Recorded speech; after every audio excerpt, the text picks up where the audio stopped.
Hello, I'm Peter Vaughan, and today I'm bringing you something completely different. 4 campervans rather than 1, and well, they're all rather different. No, they're not powered by cheese or made on the moon, but they all are from Wellhouse Leisure, just down the road near Barnsley. And they're all on imported Japanese base vehicles, imported second-hand and then converted into campervans. Now, why would you do that? Perhaps you're wondering, because all of these are petrol engined, so they are ULEZ compliant. If you live near London or any other low emission zone, that could be a crucial buying decision, because these aren't 70, 80 or 100 grand vehicles. They are all under 35 grand, and one of them is under 25 grand. So what have we got? Well, we've got Wellhouse's latest project, the Nissan NV350. We have the tried and tested, tried and trusted even, Toyota Alphard. We have the little baby, the Nissan Serena, and on the end, looking rather pretty, I think, the Honda Elysion. Now let's have a look at the 4 of them. So this is the first van we're going to look at in detail, the Nissan Serena. It's the baby of this quartet, and this particular one dates from 2011. It's got 49,000 miles on the clock, and this, with a brand new Wellhouse conversion, will cost you £24,500. In fact, this is the 4th generation of Nissan Serena, built from 2010 to 2016. With a new conversion, they come out at a price range of between 18 and 26 grand. In fact, those with a very long memory might remember a Serena being sold in the UK many, many moons ago. In fact, I tested a conversion on one by Wheelhome a long, long time ago. This one by Wellhouse, well, you won't be familiar with this shape of Serena in the UK like the other Japanese base vehicles here. It's what, well, used to be called a grey import, I suppose. But the key thing is that this Serena has the MR20DE 2-litre engine, which is also found in things like the Renault Clio, the Renault Megane, the Renault Laguna, the Nissan Qashqai, lots and lots of vehicles that you see all over the UK. So mechanical issues should be absolutely no trouble at all over here. Now, this is a compact vehicle, 4.77 metres long, 1.73 metres wide, and with the top down, 1.98 metres high. Now, you might be thinking that with the pop top hinging from the front, and all these pop tops are by Drive Lodge, you might be thinking that this is a sort of rear kitchen layout. No, Wellhouse do offer that in the Serena, but this is the more commonly seen side kitchen layout. You'll also spot that there's a solar panel as standard on the roof.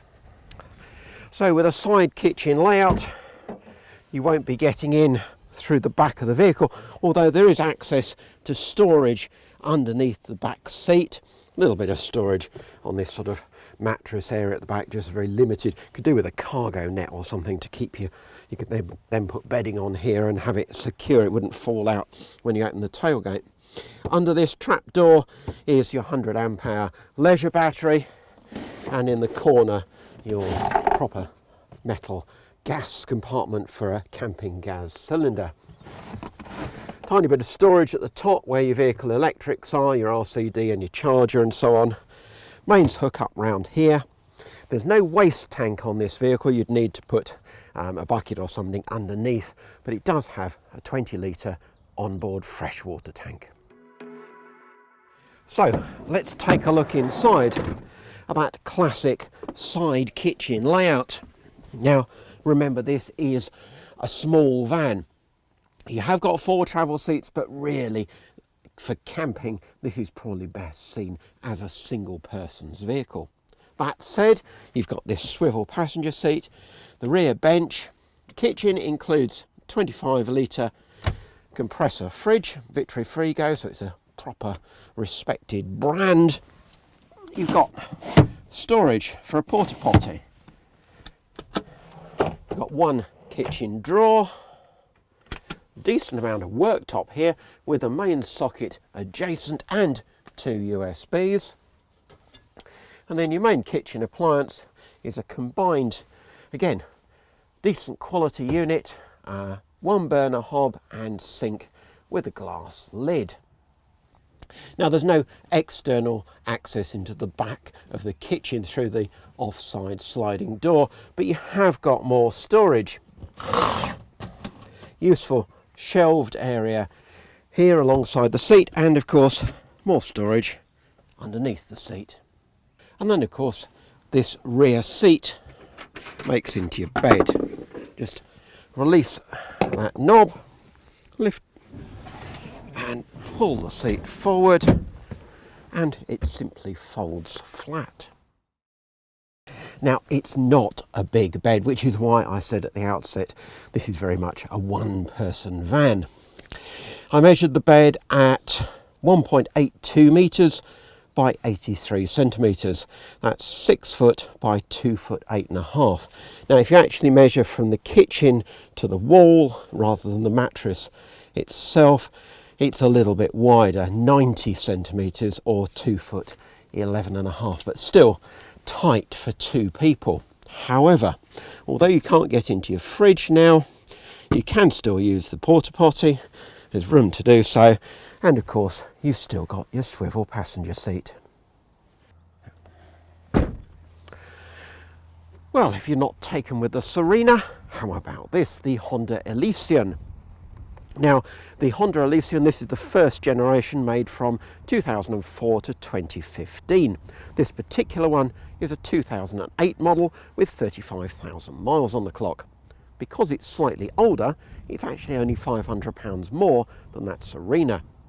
So £25,000 gets you this, I have to say, really quite pretty black campervan. Now this is a slightly larger van than the Serena, 4.95 metres long, 1.84 metres wide and 1.95 metres high, with the roof down of course. The engines are bigger and more powerful too, 136 horsepower in that Serena. This particular Honda is a 2.4 litre 160 horsepower unit, but you can also have a 3.5 litre V6 with 250 horsepower. I'd like to try that one. You can even get a 4-wheel drive version of the Elysion, but the thing you'll notice most perhaps is that the drive lodge pop top now goes up in the conventional manner. And whereas the Serena just has a fly screen panel in the back of the roof, here you've got a fly screen on each side and a window in the front, so more light in the top of the vehicle. And this one has fancy electric opening sliding doors too. Once again, it's a side kitchen layout and no access through the offside second sliding door. Once again, there's a tailgate at the rear with a wash wipe. Space in the back corner here for one camping gas cylinder, and a slightly larger boot area, I feel. Not much in it, but again, could do with a net to keep things in place. But I think this under seat area is a little bit bigger. Freshwater filler there, again 20 litres underslung, and then a bit more storage up here because you haven't got your electrics in there. Mains hook up again round the corner here. Like the Serena, there's a solar panel on the roof and you get a 100 amp hour leisure battery. Now, I'm not going to go into great detail on the conversion because it is very, very similar to the Serena. Got the same sort of side kitchen layout, a decent amount of worktop again, single burner Dometic hob and sink unit, one drawer, room for your porta potty again, and a 25 litre Vitry Frigo fridge. Again, you've got these Van X curtains that cover the side windows, and again you've got some storage in here. Fewer shelves this time, and this time with your RCD unit at the back of there. Once again, you've got one swivel cab seat and 2 kilowatt petrol fired blown air heating. A difference this time is this large shelf area above the cab, which will be useful when the roof's up, and you've got these extra reading lights too that just touch on and off, and they've got built-in USBs.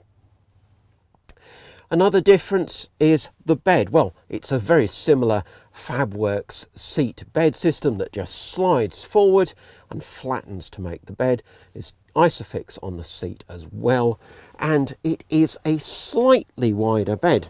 Now, my notes tell me that this time it's 1.80 metres by 93 centimetres. Now, that's the actual mattress measurement. If you go from wall to wall and side to side, it is 1.9 metres by 1.03 metres. So a little bit more practical as a double bed, and not too dissimilar from many beds in other campers of this ilk. Just one final detail on the Honda before we move on to the Toyota Alphard, and that's that compared with the Serena, there is less headroom with the roof down. If you've got anybody tall that's going to ride in the back, think about that carefully. I'm about 5'10" and I've just got enough headroom in the back. In fact, there's a tiny bit, there's a hand's width between my head and the ceiling, but I can feel my hair brushing on the top. Right, to the Alphard. So the third camper van in this test, the Toyota Alphard, also known as the Vellfire. It sounds a bit too much like Mrs. Doubtfire to me. Well, this is the Series 2 Alphard, made from 2008 to 2013. In fact, Wellhouse has been converting Alphards since 2013, but obviously this is the later Series 2 version. Two engine options, a 2.4 litre 160 horsepower engine, that's what we've got here, but there's also a 3.5 litre V6 with 280 horsepower. These come with a 7-speed automatic gearbox, and again, 4-wheel drive is a possibility. This one is just the front-wheel drive version. So dimensions. This one is 4.85 metres long, 1.83 metres wide, and still a car park friendly 1.98 metres high, of course with the top down. This particular example is a 2009. It's got that 2.4 litre engine, it's done 43,000 miles, and the price, well, we've gone up a little bit, £30,500 for one like this. Now this one again is a side kitchen layout, so you've got your boot area at the back again, with the underseat storage, this small area again on top of the rearmost section of mattress. This time a couple of little open pigeonholes at the top because of the shape of the back of the van. Gas locker in the bottom corner. Now this one, as well as the 20 litre fresh water tank, does have a 20 litre underslung waste tank as well. And you'll notice also the table storage on the tailgate. Goes onto a single leg and then a tripod base, so you can use the table inside the van or outside. Inside, you could say it's the same, only different. It feels a bit plusher, perhaps because of this beige trim rather than the black. Again, you've got a useful over-cab shelf, but some real gains in this one because your Dometic unit is a bit bigger and you have 2 rings on the hob. The drawer has moved forward to the front of the vehicle, and your fridge moved back here. So it's a 20 litre top loading Victory Frigo fridge. And the big advantage of that, of course, is you can get to it when the bed's down. Still got storage for your porta potty, and then you've got this extra rather stylish curved fronted unit there. And that top there is useful too. You can put a coffee cup on there when you're sitting in the swiveled cab seat. Rear seat again is from Fabworks, and it's quite short in the squad, but it's quite comfortable, and you've got these built-in sort of headrest sections. Nice lighting again with the floor lighting at the front of the kitchen unit. It just does feel that little bit bigger. This seat is a fully tested seat in the latest Wellhouse Alphard conversions. It has Isofix and it also has another trick up its sleeve. This seat converts into the bed electrically.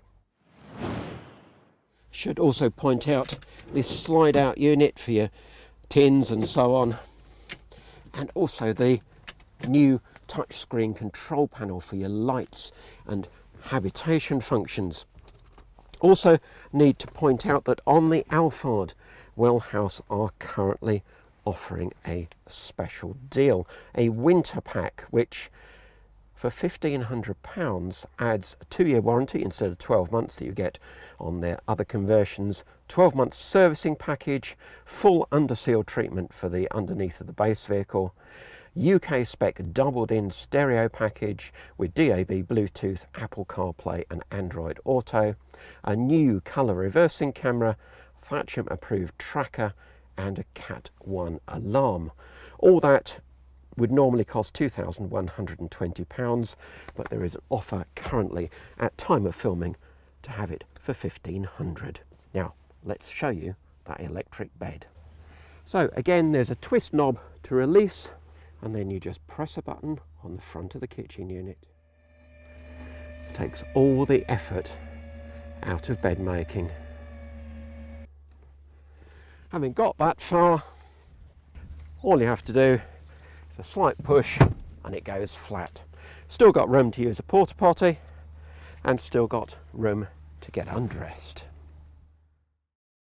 And the bed in this version measures 1.80 metres long, 1.85 if you measure right to the tailgate, by 92 centimetres wide. That's 3 foot.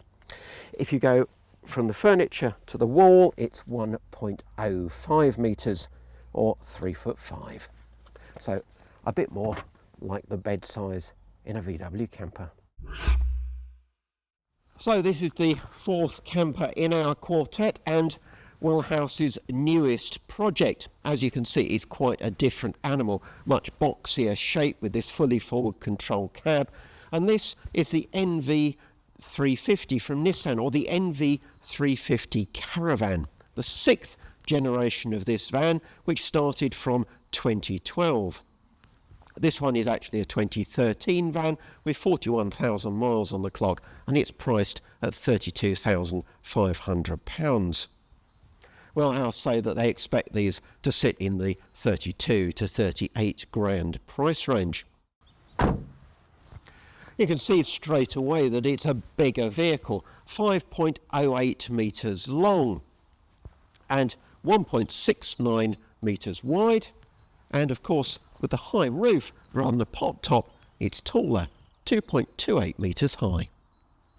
Engines, well, the engine is actually under the front seats, and you can have a 2-litre 130 horsepower engine or a 2.5 litre 147 horsepower engine as fitted to this one, both with a 5-speed automatic gearbox.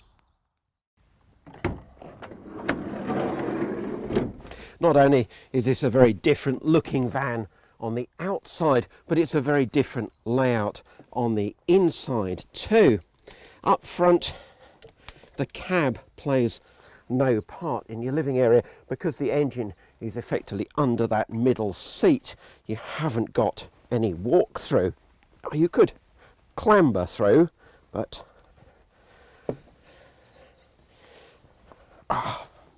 these boots won't come off. So you can't walk through, but you might be able to clamber through on a rainy day like today.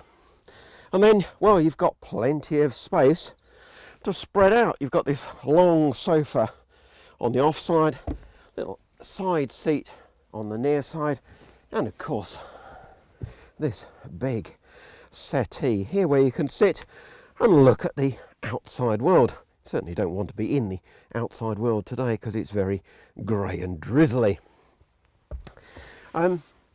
Backrests and seats are all a bit square, so you'll want to take some scatter cushions with you. And also interior headroom. It's 1.6 metres, 5'3".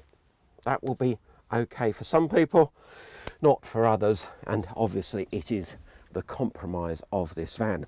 What you're not short of is storage. These big top lockers, really generous space under this transverse settee, and that can be accessed not only from this drop front but also usefully if you're loading from outside via that door at the end.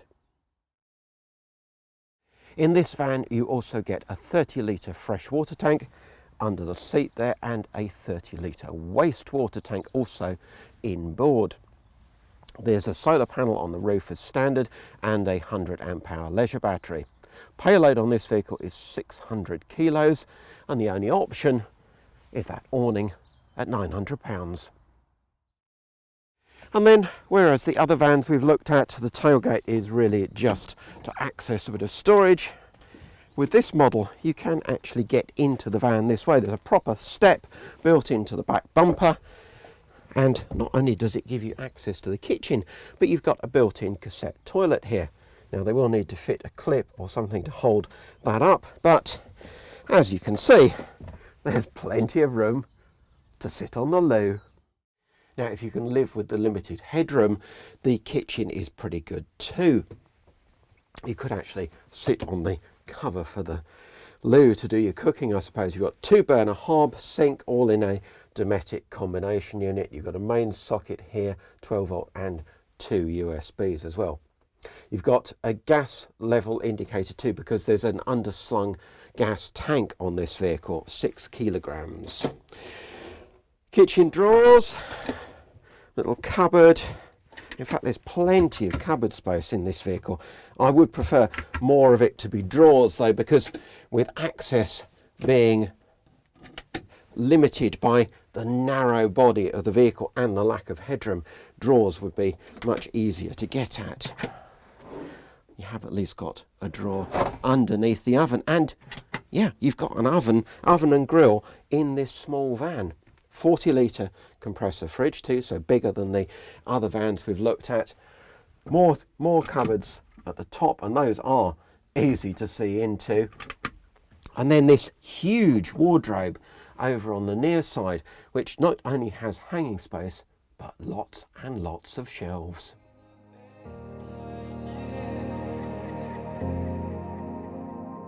And then at bedtime, you have a choice. Single beds, just slide that bed base forward, and then this cushion goes in on top. So 2 single beds. You can move this backrest out of the way, and you've got single beds that are 6 foot long, 1.83 metres, and 51 centimetres wide on this side, 59 centimetres wide on this side. That's either 20 inches or 23.5 inches. If you prefer a double bed, well, that can be done too. Simply slide the offside sofa out, and then this cushion goes back in. And now you've got a really generous bed, because not only is it 6 foot long, 1.83 metres long, but it is 1.45 metres or 4'9" wide. And of course, if you're taller, you can overhang your feet into the cab area here. So a really good size double bed. And now you can see the benefit of having those flat cushions, which don't make such good seats, but make a really flat bed. So now you've seen all 4 of the Wellhouse campervans, it's now time to see what they're like on the road, starting back at the beginning with this little Nissan Serena. So you start this with a button, foot on the brake. It's a foot operated parking brake. Don't worry about the little man talking to us in Japanese. Wellhouse change all these head units when the vehicles are sold, and according to whether you want just a standard radio head unit or reversing camera, DAB, Apple CarPlay, all that sort of thing, if you just want the standard head unit, that's included. If you want more than that, well, you pay a little extra. Now, the only engine option on this Serena is a 2-litre 136 horsepower petrol engine. It's quite smooth, quite quiet. You've got this rather almost sort of futuristic digital dashboard, quite ahead of its time, I think. Forward of you there, quite a long way forward with this long expanse of dashboard in front of you and these sort of corner quarter lights. It does feel quite a narrow vehicle. That has its pluses and minuses on the road. It does feel a little bit wavy, I suppose. And the CVT gearbox, automatic gearbox, but it's a CVT, continuously variable transmission, which means when you put your foot down for a bit more power going up a hill, say, it doesn't feel like a conventional gearbox. It sort of moves as it applies more revs rather than changing down a gear. So that does take a bit of getting used to. Other than that, it's a very easy vehicle to drive. It's compact, and I'm sure a lot of older buyers would be very comfy driving this every day. You can get an armrest.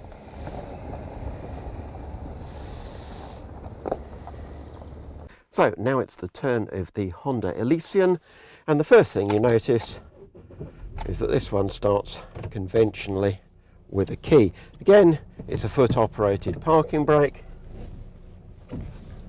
and again it's slightly tight for seat adjustment if you're tall. I'm just about okay in this and in the Serena. In this one it would certainly help to take the handle off the back of the driver's seat just to give you another couple of centimetres of seat adjustment. But if you're tall, both of them are going to be driving positions that you're going to have to try to see if you're happy with them. But I am very happy driving this Honda. It feels so much more sophisticated, so much more modern than the little Serena. Now, you've got more power as well. It's a 2.4 litre 160 horsepower engine in this one. Very smooth, 5-speed automatic gearbox, conventional torque converter transmission in this one. It is a lovely thing to drive. I really enjoy driving it. Yes, it does feel a bit bigger. Well, yeah, it does feel bigger than the Serena, but what a nice thing to drive. This really does feel like, well, quite an upmarket car, which I suppose is how it started its life in Japan.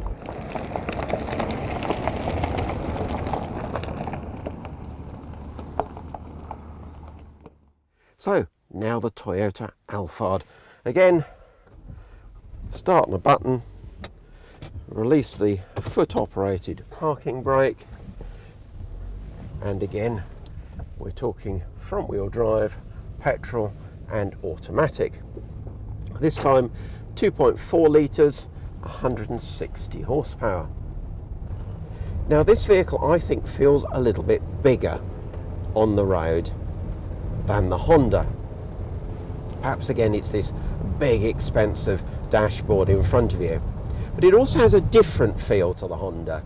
It hasn't got that lovely precision to the steering, that sort of sportiness that the Honda has. This feels as if it's a vehicle more set up for luxury, a bit softer ride, a bit more comfortable, a vehicle you'd probably relax into a bit more. And that's backed up by the sort of wood finish or fake wood finish on the dashboard, which probably won't be to everybody's taste, and things like the electric adjustment on the seats. And I have to say, if you've got any doubts about the driving positions in the first two campers, well, you'll have no problems with this. It is a superb driving position. You can adjust the steering column, seats got plenty of adjustment, there's no shortage of space to adjust the backrest. It's a very, very comfortable vehicle to drive. And this time you've got a 7-speed automatic gearbox with manual override if you want it.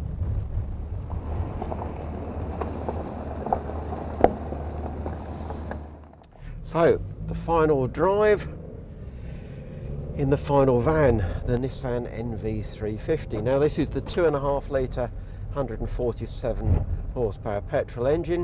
Of course, the engine is in the cab with you, so it is a little bit noisier than the other vehicles, but not uncomfortably so. I've not been out on the motorway, so I can't say what it's like at those sort of speeds, but it seems quite refined. Automatic again, so nice and easy to drive and easy to position on the road. Although it is a bit longer, it's still narrow compared with European vans, and you've got that funny little mirror on the corner that really does show you where the nose of the vehicle is. Whereas some of the others, you felt like you got a lot of dashboard and bodywork in front of you. Here you feel you really are sitting at the front of the vehicle, right at the front, because you're sitting on top of the front wheels, and that, I'm afraid, does affect the ride quality. You do feel the bumps because, well, you're sitting on top of the wheels. As I say, it reminds me of Type 25 Volkswagens and those classic Toyota Hiaces, but obviously brought up to date with modern mechanicals. Still rear-wheel drive, of course, the only rear-wheel drive vehicle in our quartet. I should add one final point: it's not easy to elegantly get in and out of this vehicle.